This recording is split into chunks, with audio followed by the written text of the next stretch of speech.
like to welcome you here.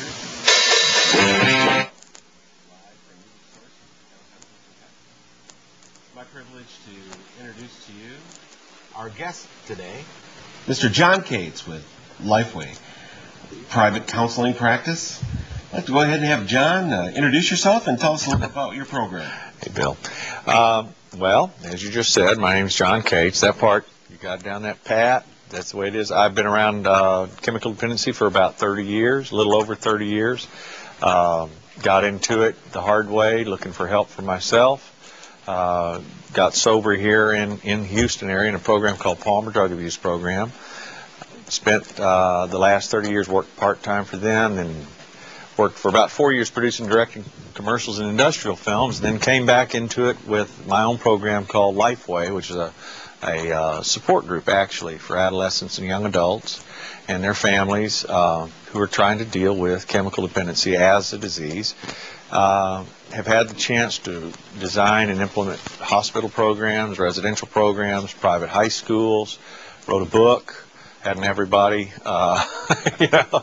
and have now, my best part is I got a family with 2 kids and all that kind of. But we work here in the Houston area through Lifeway. Lifeway's really not my private. I have a private practice. Lifeway is the support group though, and we have about 11 areas here in town that we serve with these support groups. Then in my private practice we have some outpatient program, individual counseling. We have 2 private school we call campuses for young people who need a break from the regular school regimen while they're getting well. And we have a residential program, residential retreat program in Mexico, outside of Chihuahua, Mexico. That's been open about a year, and we take kids, young adults and adolescents on retreat mission trips down there during the summer. We have a summer sobriety camp. We do a lot of stuff. That's me. Excellent. Now, as you could you walk the audience through the process that you took from being someone who recovered in Houston and then decided to make this part of your life's mission? Yeah, that's been in my adult life. Well, first thing, every time you say addiction or drug abuse or drug addict or dependency, everybody always has some sort of stereotype that comes up in their mind. They see immediately some kind of gutter crawling drunk or something like that. And certainly that's one way that this disease acts itself out, but that's not the way it was for me. I came up and was raised in a suburban household with a family that had spiritual roots in a loving, giving, caring concept of God. I followed that concept. At 8 years old, I became a Christian, and that was a big part of my life, and I really believed that as an 8-year-old does. I went through high school, made pretty good grades during high school, had a little bit of trouble. I wasn't goody two-shoes, but had girlfriends, had friends. There were a few girls out there that were, they had questionable taste, but there, somebody for everybody. But did well in school, played in the band, did a little bit of sports, didn't really use very much. I was in Amarillo, Texas, and drank a little bit, but didn't, obviously marijuana hadn't made it to Amarillo, Texas in 1968 when I graduated. I saw it one time, before I left. But drank a little bit, didn't like drinking. My mother had the best nose this side of the Mississippi. She could, I'd be turning the corner at the end of the street and she could already smell it. And she was not shy, not a moment of shyness. Had the full-blown, let me smell your breath. I tried to suck in and make it sound like I was blowing out, and I actually played denial with her, even though I might be leaning up against a wall to make sure I couldn't fall down. And she'd say, I know you were drinking. I know you're drinking. No, I wasn't. And I'm hurt that you would say that. How dare you accuse me of drinking? And I would play that denial thing on those few times I did drink until finally she would come up with an excuse. I never will forget it. One night I had come home. I had been drinking, and I was playing that, no, I didn't, no, I didn't, no, I didn't. She goes, did you have some of those Polish sausages tonight? And I went, yeah, that must be it. That must be why I smell this way. It was a horrible excuse because I hated those Polish sausage things, the little things that came in the jars. Right. Next Christmas, under the tree, a whole jar of Polish sausages. And to keep the ruse going, every once in a while I had to go eat one. You know, it was a horrific. You know, you always pay your dues for every game you play. Anyhow, so, but I truly didn't drink very much in high school because it made me sick, for one thing. And I don't know, I just wasn't into it. It's too hard to do it. Mom was right there, and it made me sick. Graduated a little early from high school. I wasn't smart. My dad was in the Air Force, and I'd traveled some, and I got ahead and just stayed ahead. But I graduated a little early from high school, came here to the University of Houston, smoked my first marijuana as a freshman. You know, it was the days of Janis Joplin and all the hippie days, and fell in love. I loved it. I loved being stoned. Because I had grown up under a certain amount of pressure to perform and do right and everything, I was carrying a certain amount of stress and, you know, wanting to do right and kind of looking over my shoulder, making sure I was on top and staying there. And marijuana really appealed to me because it did make me sick. It was hard to tell I was stoned. My breath didn't smell bad. And the first time I got off, it was the first time I had felt true, total comfort. You know, I went, oh. Plus, I was funny, or at least I thought I was. You know? And I thought the girls liked me too. Yeah. I thought, you know. Anyhow, so from there on, from the time I was 17 years old until I was 25, I did anything and everything as often as I could, as much as I could. The last 3 years, I was shooting heroin. And again, contrary to most people's stereotypes, I graduated from college at the U of H. I got a teaching certificate. I taught while I was using. I taught for 4 years for HISD, and married my high school sweetheart, and just, you know, continued doing all this stuff. It got worse and worse and worse, stranger and stranger and stranger, sicker and sicker and sicker. Oddly enough, I only had 2 times that I was arrested during that time, both for public intoxication. And then, when I was 24 years old, the shoe dropped. That, you know, that point of intervention that virtually comes to everybody if you develop this disease, which by this time, obviously, I had. And I found myself arrested for sales and possession of 10 ounces of heroin in 1975, Texas. It was a horrific arrest. As far as I could tell at the time, it was the largest heroin arrest in history at that time, you know, of that nature. I was a school teacher. The co-defendant in the case, another suburb kid who'd become a hippie and gotten into all of this, he kept on dealing, seen too much Miami Vice. He's going to try and make a bunch of money, buy his way out of it. He kept on dealing. Undercover agents came to arrest him again. I wasn't at the house. I, by this time, was moving on, trying to con my way into not going to prison. And but he was at the house. They came to arrest him again. He apparently thought that they were other addicts. And if you've ever seen an undercover agent, it's real easy to think that that's who you're dealing with. There was nastier or worse. It's much worse. Anyway, he ran to his bedroom. This is all we can figure is this is what he did, because he ran to his bedroom, slammed his door shut to his bedroom, grabbed a deer rifle out of his closet, fired 3 shots through the door, hit a couple agents, and they shot him and killed him. So it's 1975 Texas when I went to trial, 7 sales and possession of a huge amount of heroin, a school teacher, the co-defendant that shot 3 federal agents, but he was dead and they couldn't try him. Word came down that the prosecution was planning on asking for 90 years. Now, most people who find themselves in this kind of situation go, you know, something about me not right. Maybe something's wrong with me. Maybe there's something not working right here, you know. Time to change. Yeah, that's not the way this disease works, though, because it's a disease of the brain. Your brain doesn't come up with the truth, and mine didn't. Mine came up with, I was just unlucky, I had been in charge, I had been handling it fine, it just, you know, I just got over zealous, I should have been cooler. And in fact, it was easy to justify it, because it's 10 times more heroin than I had ever seen. It was a setup. And I could have played it off in my mind, and I did play it off in my mind, that I'd just gotten out of control, and I should never use the hard drugs. So here was my plan. I'm just going to smoke dope and drink. And my attorney, a fellow named Stuart Kennard, who I understand died recently, I'm sorry to hear that, but he had suggested, he said, man, you're going to have to put together a case, or they're going to put you away for the rest of your life.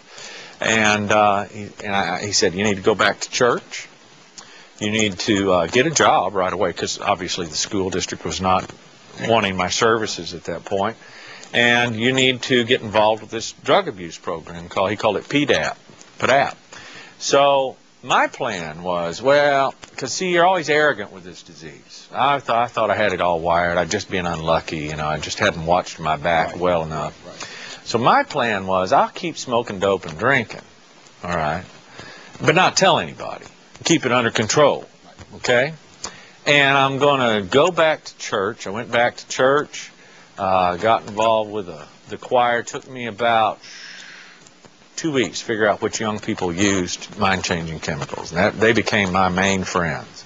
I got a job at a concrete company. It took me about 45 seconds to figure out where guys were smoking dope back next to the reclaimer, and which guys were smoking dope, and Fridays after work were always, time Michelob time, and not to, anyway. Anyhow, and the third thing was I'd go to this Palmer drug abuse program, this PDAP thing, and I figured, yeah, I got a degree. Man, my minor's in psychology, I'll con them. I'll get them all to go to court for me, and then I'll get minimum sentence. Who knows? Maybe I'll get, probation or something. Now, the insanity, the insane part of this is, while I'm doing this, and I'm standing trial on something that the word is the prosecutor's going to ask 90 years, that leaves me driving around Houston, Texas, sometimes carrying marijuana in my car, and it wasn't a misdemeanor then, and drunk as a skunk. One night I got picked up going the wrong way down the wrong side of Buffalo Speedway, waiting for this trial. Now, if the policeman that night had given me a ticket, you wouldn't be interviewing me here in this. Right now, you'd be interviewing me up in Huntsville, because I would still be there at 90 years. First opportunity parole is 33 years at that time. And I would have been there a few more years from now before I'd have had that first chance. But he didn't, for whatever reason. And he let me drive all the way back. He didn't follow me or anything. Let me go, and I drove all the way back, that drunk, to my apartment over at Hillcroft and Westheimer, which is a long drive when you're so whacked you can't even stay on the right side of the road. In the process, though, of trying to con this program that championed and first came up with the idea that who you hang out with is going to make a difference in whether you get or stay sober or not, a thing called alternative peer group, what Lifeway is. In this program, they were the first group of young people to develop. There's a bunch of kids hanging out just trying to stay alive at a really rough time in the drug history of the U.S. But had I not tried to con them, I wouldn't have gotten conned myself into recovery, which is what happened. And then after that, I started seeing what was wrong with me and got sober and wanted to help, and then other stuff happened, to make that possible. And that's how it's happened. Excellent. We'll be going to a break here in just a moment, and coming back with John Cates, private counseling practice of Lifeway. But before we get to that, there's just a few news items that we'll be covering a little bit later on in the show. More teens are abusing over-the-counter drugs more than ever. And from the Houston Chronicle, new jails are coming. The county plans to build 2 new jails and force officials to spend money. We'll be covering those and other stories when we get back. Again, this is Drugs, Crime, and Politics.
hard that America needs to reform its laws against marijuana.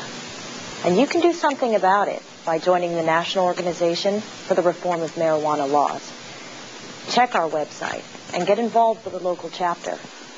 If there isn't one in your area, start one.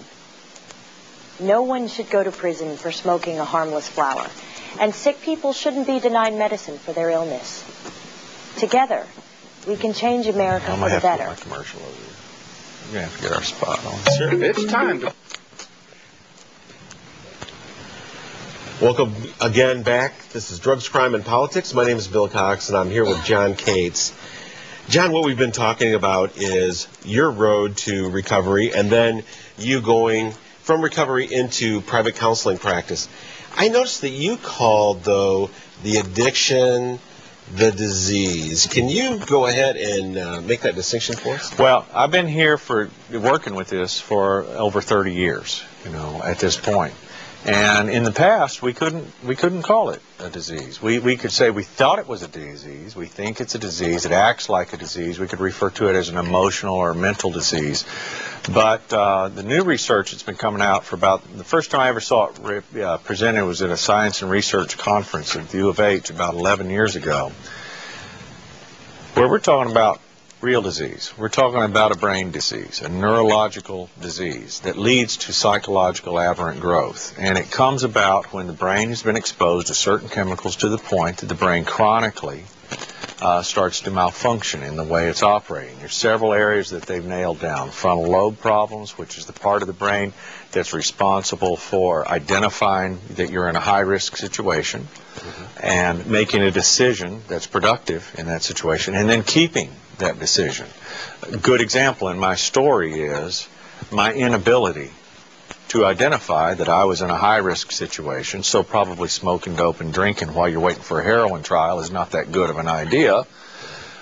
Even if I could get on top of every once in a while, hey, this isn't a very good idea, I would change my mind, later and decide, well, this one time I can get away with it, Or if I could decide, well, I'm not going to do that, it would come back on me regularly. So when we're talking about a disease, what the MRI studies and the neurotransmitter studies and the frontal lobe studies are showing us is that we're not dealing with just emotional issues or just psychological issues. We're dealing with an actual neurological change, almost like a cellular brain cancer to some degree that causes a part of the brain. There's no mass or anything, but there's a part of the brain that's not working correctly. And to compare it to like smoking cigarettes, for a long time we had a battle that said, oh, smoking cigarettes is okay because it's not for sure that it causes cancer or emphysema or whatever. Right. But science snuck up on it, developed technology, and more we were able to actually see the organ and see how it changed from its exposure to the carcinogens and the other things in cigarettes.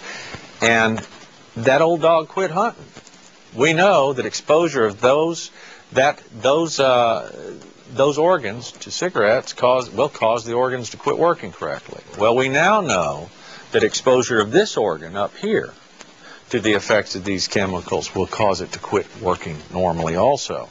And we've also been able to identify what are some of the psychological probabilities that are going to come out of that. And there's the problem. Okay, but don't you think, this being the most medicated society in history, that disease is not caused by any particular drugs? There are thousands of drugs, and addictions take place across the gamut. And really, as far as illegal drugs, it's poverty versus privilege. It's street drugs versus prescription. Yeah. Well, I think that's true. You're not going to have any argument from me on that. If you get into the supply and the demand issues, though, yeah, I have some opinions about supply, but most of what I work on is demand. And it doesn't make much difference where the chemicals are coming from that make you sick. The first battle, in my opinion, that has to be fought is the acceptance of this culture that it does make you sick. because most of us in the United States right now are still trying to figure out, is it bad to smoke dope? Wait a minute, how much do I have to smoke before I'm not doing well? Or, wait a minute, is this Prozac going to hurt me? What about, Right. what's the word I'm looking for? Go ahead, I'm sorry. Management as opposed with drug war. Drugs are here. None of them are going to sneak up on us. It's the most anticipated. New drugs are the most anticipated item on the New York Stock Exchange. It makes it makes people money, plain and simple. Well, as we were talking earlier, one of the things that the pundits of the past projected for our future was that ultimately prescription drugs were going to become more and more prevalent, more and more accepted, and more a big part of our life, and that the big dealers of the future were going to be the pharmaceutical companies and the psychiatrists. Now, that's not saying that there aren't places for medications or there aren't responsible psychiatric decisions to use medications when they're needed, but we have a culture that's in love with using mind-changing chemicals for entertainment purposes, and I'm going to fix whatever's wrong with me with a pill. There's a certain part of the culture that thinks if I have an unpleasant feeling, that there's something wrong with me.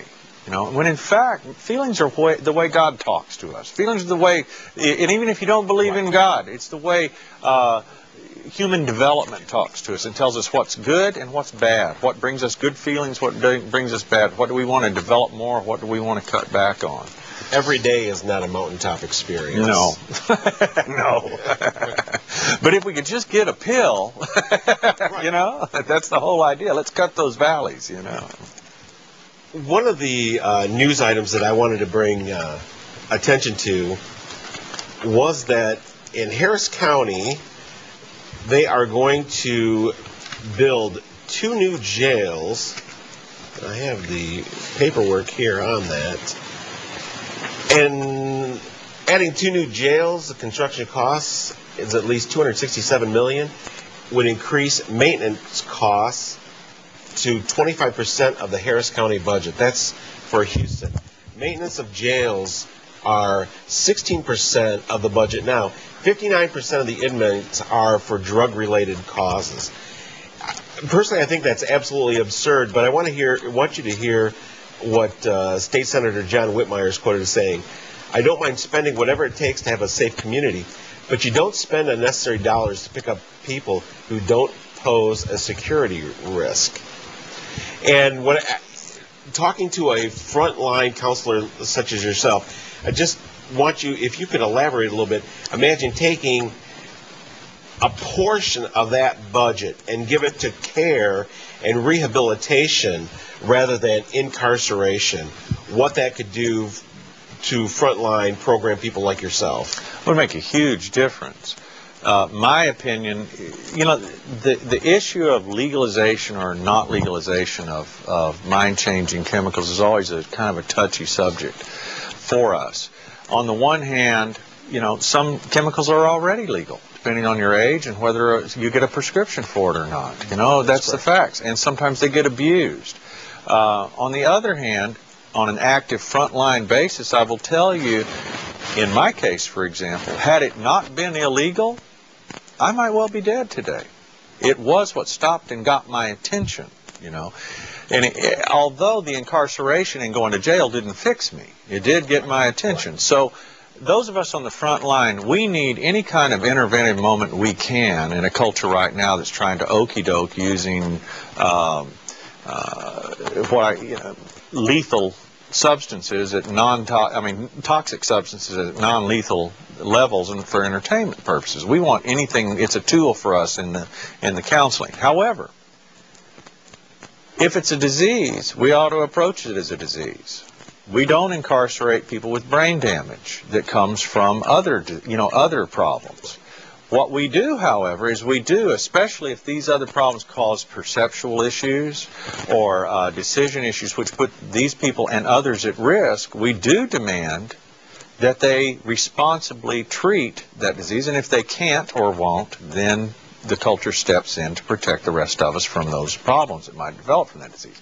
So these dollars, if they were set free, and there are some judges that, Judge McFadden came out, I believe, McSpadden came out with a statement last week saying this is a disease and we need to start looking at it, which gets back to our original. If we can get the culture to recognize and admit the truth that science is pouring out about this is a real disease and needs to be approached as such, then we would initially take some of those dollars and put them into a true education and a true conversation in the culture that would get the facts out there that science has got, that these chemicals have probably been killing us for tens of thousands of years in one form or another. And but they've just felt so darn good. We've made lots of excuses as we rolled our chariots over 3-year-olds, or our horses over 10-year-olds, or our cars over, ram them into each other and all that. So I would love to see those dollars redirected from the incarceration and put into, first of all, real education, a real conversation where we have to get down and bring out the science and really put it out there, and then hold the culture accountable to the truth. Would love to see that. I'd like to hear you expand a little bit on the truth, because currently there's the propaganda that's going on, which is part of the drug war. Real quick before we go to our next break, talk about how that helps or hurts frontline people like yourself. Which propaganda you want to talk about? The misinformation. Which side? Because both sides puts out misinformation. The side of, well, we heard a commercial a few seconds ago, and there's a certain amount of, I'll give you an example. All that marijuana does is alters your concept of space and time. Come on. What kind of big deal is that? All right? Well, it's no big deal unless you're behind the wheel of a car. That's a big deal. Or operating a piece of heavy equipment. That's a big deal. Time magazine came out with a thing on marijuana, and they quoted marijuana, how did they put that? Marijuana alters the same neurotransmitters as it throws off one of the I can't remember what it was. One of the transmitters it throws off. Now, John Q. Public reads that. They don't know what that means. They don't know what that neurotransmitter controls. Well, if you look a little closer, though, it's the same neurotransmitter that's involved in Alzheimer's. All right? That's thrown off by that disease. Now, I have some people who are dear to me who have Alzheimer's. And when they're out there driving, they're a danger to themselves and others because they forget where they're going, they get scared, they get frustrated. And you know what? We don't let them drive as a culture. So, but John Q. Public would never notice that that's what we're talking about, the way it was displayed. On the other side of it, trying to say that chemicals will do things that they won't do. That was always, the old marijuana madness kind of thing, reefer madness stuff, overplaying the hand, and it just doesn't work. And those kind of, anytime you start leaving out things where people can understand what really, really happens, or adding in things that are unreal, obviously you're off in la la land. Real quick, let's go ahead and let's take a phone call real quick. We're with John Cates of Lifeway. Hello? Hello, caller? Yes, sir? That was way hard to answer. I don't know. My answer to that is I'm a DJ, and I have been since 1989.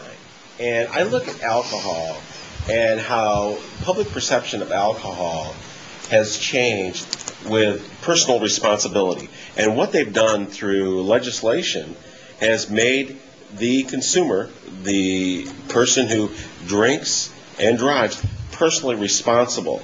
That has been, I consider, a huge success. And from me being out in the public, I could always count on 2 or 3 people causing problems, having issues due to alcohol. Whereas now, I can't tell you the last time that I've seen it. Real quick, let's go ahead and we'll try this phone call. one more time. We're here with John Cates of Lifeway. Hello, caller. Yes, I've been watching the show here, and your host, I'm sure, is doing wonderful work for helping people with the problem of addiction. But as part of the doctrine of the show, and most of the guests and people involved have always been of the feeling that the issue of prohibition itself, the idea of making drugs illegal, is much worse than the idea of, well, even theoretically legalizing them and making them available, even though people would abuse them. Your guest seems to be straddling that issue, and I would like to know what his feelings on prohibition are and what exactly, if he were elected king, the law of the land would be when it comes to intoxicating and addictive chemicals. Thank you. Excellent, thank you. Jack, go ahead and... If I were king You were the man. of the forest, you know, first of all, I wouldn't want to be king. That would be more than I feel like I'm wise enough to do. Prohibition. Well, prohibition has a mixed review, and there's a lot of judgment still out on that. In the initial days of prohibition, alcoholism dropped. Reviewing some of the research lately at a friend's request, we find that it did start to climb again, maybe. Again, what we have to do, because the research that was done following that was leading up to repealing of prohibition, you really have to, at all the research, you got to look hard at who's doing this, what are they doing, why are they doing it, what is their motive, what agenda, what are they holding back, not explaining, and etc. So our research on prohibition is still out to some degree. If I were king, on the legality and all of that, I would say it would be illegal to use and drive anything. I would say that would be illegal. Whether it's available to you or not, we already have mind-changing chemicals available all the time. Who's going to sell to the person who has proven his unwillingness or inability through the disease to follow the laws? What are we going to do with that person? You know, I think we need some controls. I do. And I think we need some controls in a lot of different directions. And I'm not sure, frankly, I buy the argument that the prohibition is worse than the chemicals. I look at what kills Americans. The figures. You know, the figure you quoted about criminal and domestic violence. Well, the percentage that is anchored in the use of mind-changing chemicals is astounding. When is HIV and hepatitis C contracted? Usually under the influence, one way or the other. And I'm not talking about shooting up with a dirty needle. I'm talking about deciding to have unprotected sex or, you know, etc. Suicides, large percentage of chemicals are in, suicides have chemical involvement. Car wrecks, large percentages. Chemicals are everybody's right. Chemicals are in the culture.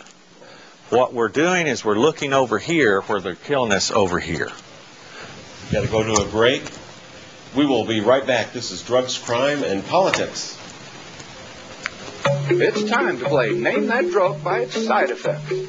Shortness of breath, slow heartbeat, weight gain, fatigue, hypotension, dizziness may mask the symptoms of low blood sugar. Stopping therapy abruptly has led to chest pain and heart attacks. Time's up. Talk about dependence. The answer from GlaxoSmithKline, Coreg for hypertension, heart failure, and heart attacks. This week in drug war history, December 11th, 1942, the Opium Poppy Control Act is enacted, making possession of the opium poppy plant or seeds illegal. December 12th, 1995, Director Brown announces his resignation of head of the U.S. Office of National Drug Control Policy. December 14th, 2001, President George W. Bush says, if you quit drugs, you join the fight against terrorism. December 9th, 2002, the Canadian House of Commons Special Committee on Non-Medical Use of Drugs releases reports that call for safe injection sites, pilot heroin maintenance programs, decriminalization of cannabis, among other reforms. December 13th, 2002, a disabled, deaf, wheelchair-bound British charity worker returns home after spending 2 years in a primitive Indian prison after being found guilty of trafficking drugs, even though it was a physical impossibility. December 13, 2004. Hungary's constitutional court restricts the use of diversion to drug treatment for some drug offenders. This is Steve Nolan for the Drug Truth Network. And welcome back to Drugs, Crime, and Politics. My name is Bill Cox. I'm here with John Cates, counselor with Lifeway, private counseling practice. And I believe we have a phone call. Hello, caller. Yeah. Hello? Hello. Okay, there we go. You're right on that. I mean, it's even dangerous to drink hot coffee and drive. You might spill some on you and get into an accident. But until we have smarter, safer cars or bumper cars, that's always going to be an issue. Now, there's a lot of money in all of this, all the way around from the top to the bottom and all that. But actually, I wanted to talk about one thing. I was watching a TV show, a show that I never, ever, ever watch, Cops. And they were doing an episode, somewhere in California where the police pulled up on two people sitting in their car smoking and in front of their house, and they opened the door and just smoke was just pouring out of it. But what I found really interesting about it was the police, their unspoken attitude on that substance. And I mean, because the fellows couldn't have been any more compliant. I mean, if they had been told, we're going to take you to jail, but first you have to do 100 jumping jacks and 10 push-ups, they would have done that. So, I mean, I just found it very interesting. And, and now you're seeing a lot of police officers that are, it seems like marijuana is one of those drugs where the police don't have so much of an objection to it. It's just, it's against the law. All right. Thank you. We'll go ahead and we'll discuss that. Let me start off with, if I could, everybody always throws this white sugar, coffee, all that kind of thing. Let me tell you something. If one of the things I've had a lot of trouble ever hearing about is anybody, smoking or drinking a big old cup of coffee and going in and robbing a U-totem. There's an issue of acuity here, all right? We have yet to figure out that coffee causes an acute change in neurological activity which leads to a change in personality growth. That's not true necessarily on the marijuana side. I'm not saying that when you smoke dope you go rob a store. I'm just saying there's an acuity issue here. Likewise, if carrying hot coffee to the point that we start seeing a large percentage of our criminal and domestic violence is tracked back to hot coffee, if we start seeing a large percentage of our suicides are tracked back to hot coffee, then you know what? You're right. We better control the hot coffee drinking. That's right. There's an acuity issue here that we always want to jump over. The second thing is, I'm sure that everybody's attitude about marijuana has changed. There's been a huge desensitization in this culture about smoking dope and marijuana, and I'm sure that the police are showing that just like everybody else. I mean, it's no secret that, marijuana gets smoked by a lot of people. Again, though, we're talking about how they act on a TV show. We're talking about, in the media, this kind of aesthetic issue. What we need to talk about is the neurological issues. What we need to talk about are the psychological growth issues from the neurological realities of these chemicals. And we need to talk without, fearlessly and let go of our personal, preferences. Personally, let me tell you, I loved getting high. I loved the feelings. I loved it. What did it do to me? It changed me. And it changed me a place I wouldn't have gone without it, mentally and emotionally. The issue that I have on the drug war is this. It's to me, it's less of a passion and it's more of a numbers thing.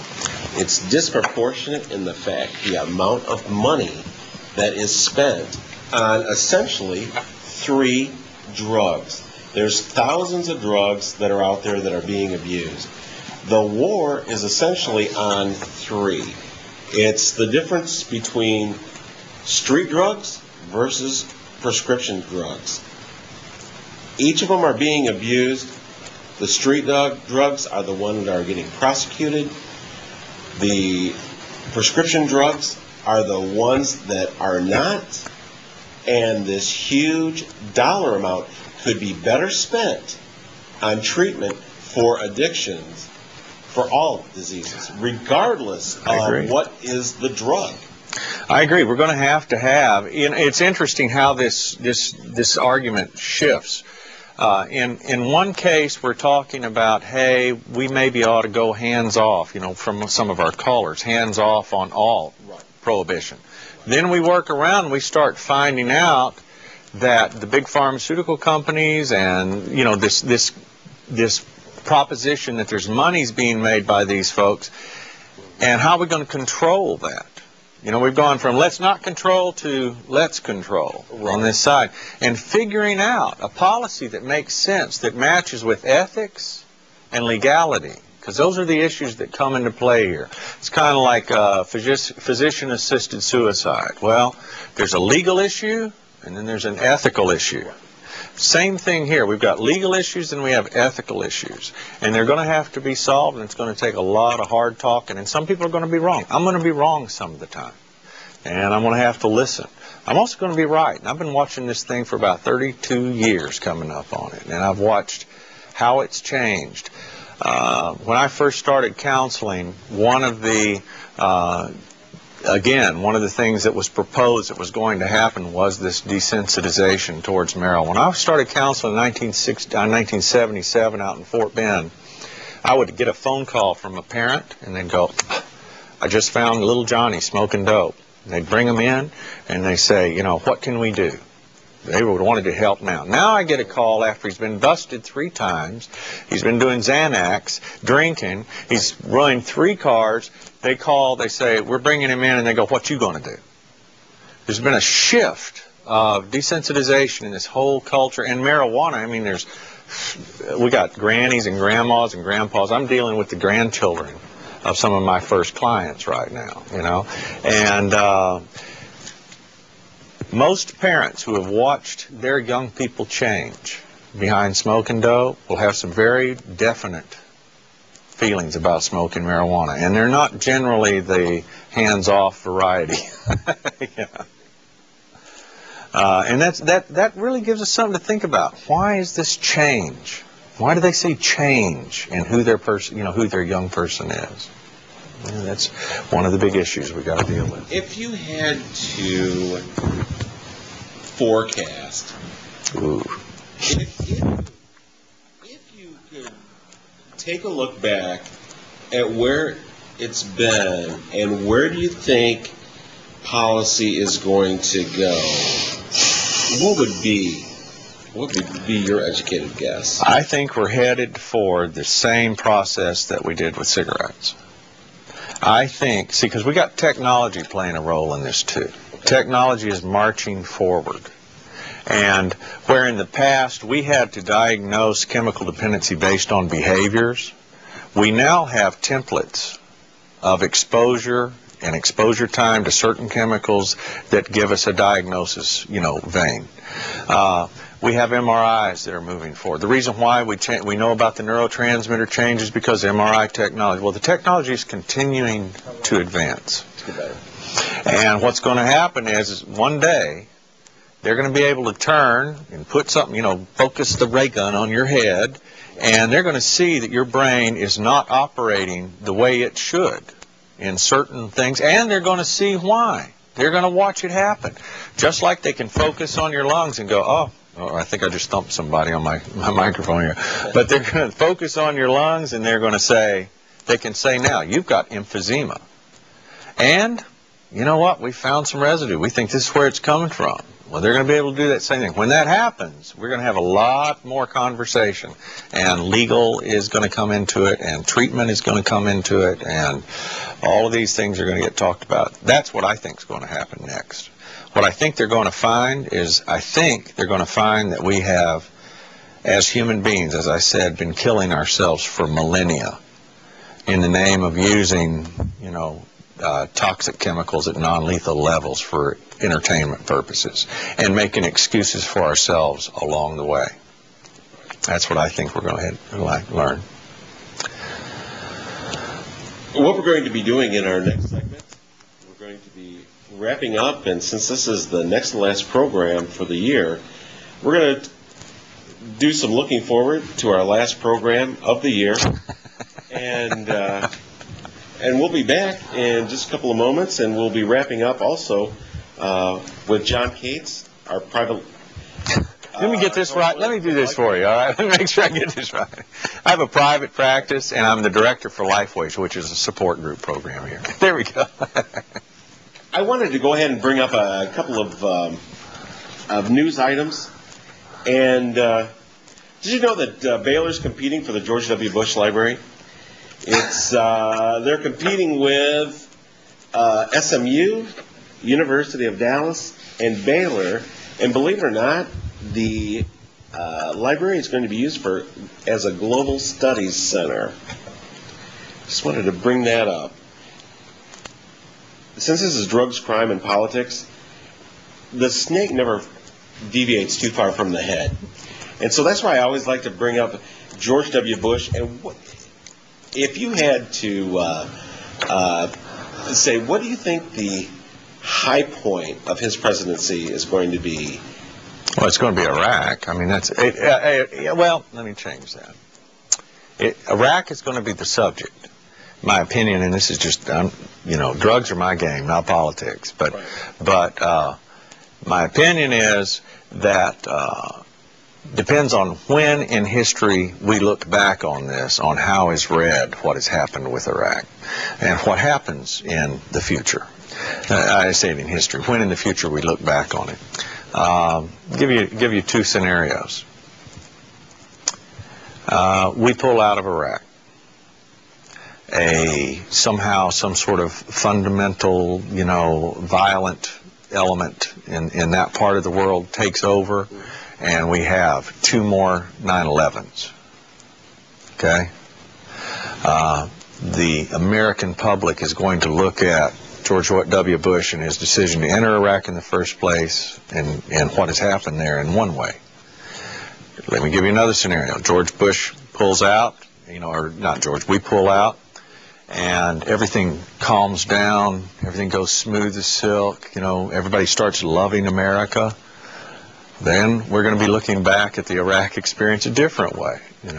I think it's going to make a lot of difference depending on what happens, and I don't think we're totally in charge of all of that. When I think back on the last 6 years, and as we're getting ready to go, and speaking of going, we're going to go to a break real quick.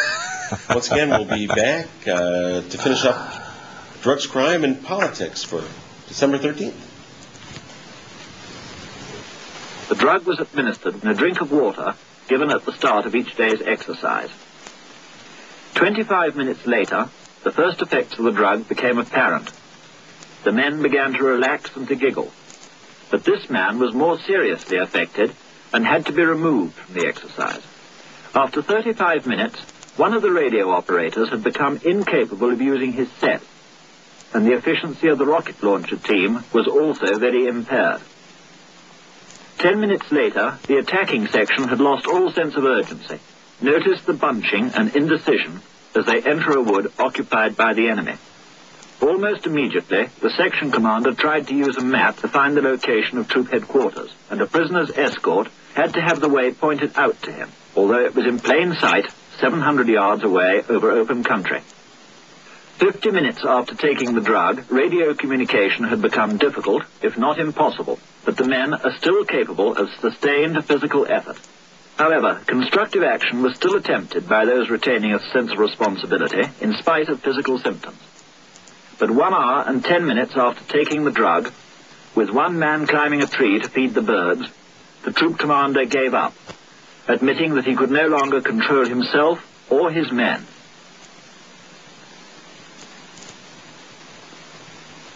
He himself then relapsed into laughter.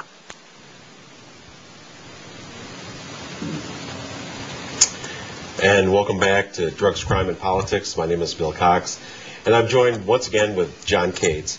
What we were just talking about, we're just trying to go through the last segment, talking about the George W. Bush presidency and the library that is being up for bid. Baylor, University of Dallas, and SMU are all vying for it.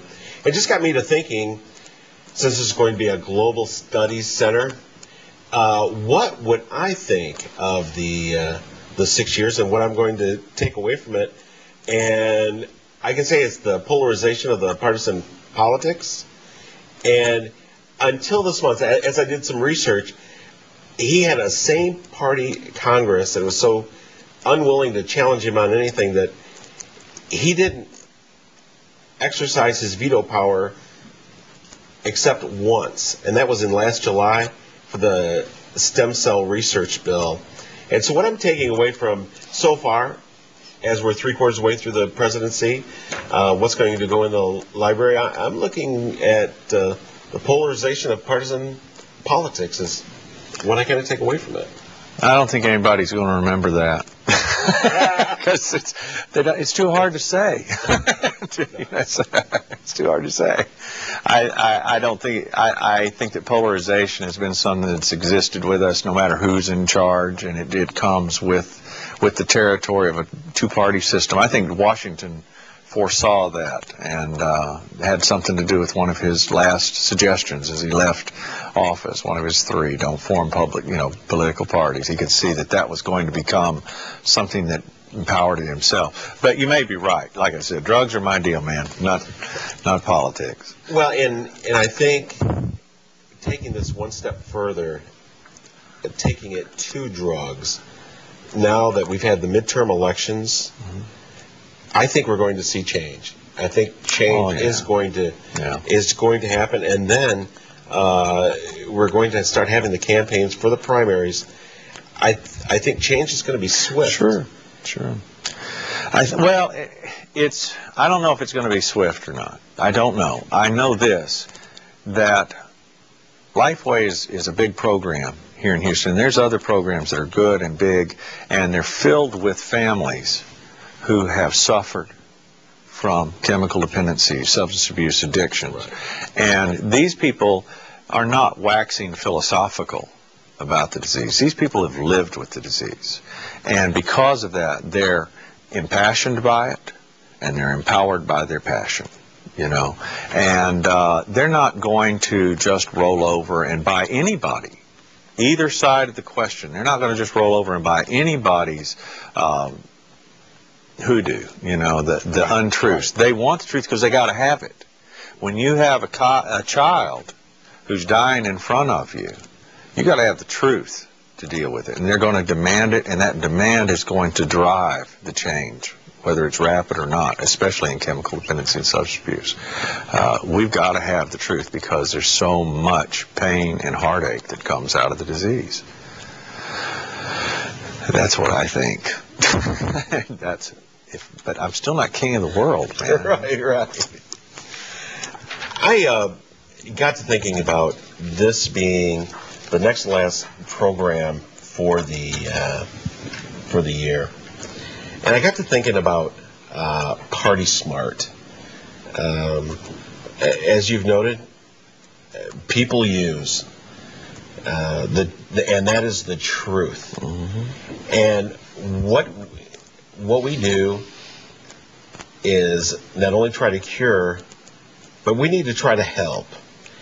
And I was sitting down thinking about it, and I'll just throw out three tips as we get into the holiday season, because it seems like the holiday season is typically the worst for users. And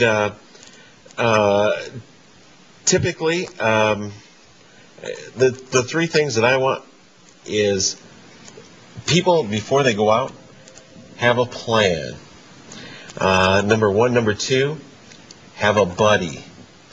And number 3, never hesitate to leave early and come home. And I just want to make sure that people know to Party Smart this holiday season. Yeah. Well, there's the term we use in the field is harm reduction. You know, obviously not everybody I work with gets sober and stays sober for the rest of their life, but every day of sobriety is a reduction in the harm from the disease. The party smart, what you're talking about, is, you know, another element of that. If you're not going to get sober and you're going to go ahead and use, try really hard to be safe with it. The issue that always comes up with this disease is we got folks with the disease. I was going to party smart while I waited on my trial. Right. But see, because of this disease, my definition of party smart was not safe for me or anybody else, you know? And what I was missing was accountability. I can put together a plan. The government can say, don't drive drunk. Right. But you don't decide to drive drunk when you're sober. You get drunk, then you decide to drive. Because you got to go. Real quick, let's go ahead and let's take one more phone call. Hello. Yes. You were talking about George Bush and his legacy, and as you know, the president is an alcoholic. He drank a lot. He stopped drinking cold turkey. He refused to even have a celebratory toast during his inaugural lunch. He's an alcoholic. That's not a bad thing. It's just one of those things. He's a human being with a problem. But as an alcoholic, and your guest being involved in drug treatment, has George Bush or his administration done anything to help or aid or fund or give any kind of leadership in the area of drug treatment? Thank you. Oh, thank you, caller. Well, I wish that this was an area of greater expertise for me than it is. But because I don't operate any of our programs based on federal or state funding, I don't know. We don't follow the funding that way. And frankly, for the last 7 years, I've been deeply involved in development of programs rather than working with the public sector in this. But I will tell you what he hasn't done. As far as just the policy and the message about are drugs good or bad, you know, quote, are they good for you or bad? Is it good or bad for you to get loaded? He has carried the flag of it's bad for you to get loaded, which all of us appreciate, you know, because the very first thing that gets run at us is, yeah, but so-and-so drinks, or, you know, Churchill drank cognac or something like that. And those are the kinds of examples that young people grab hold of to continue their disease and die. And we haven't had that from George Bush. He hasn't given that to any young person, you know.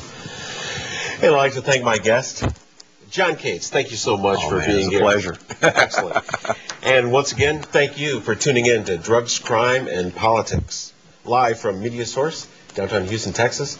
My name is Bill Cox. Live.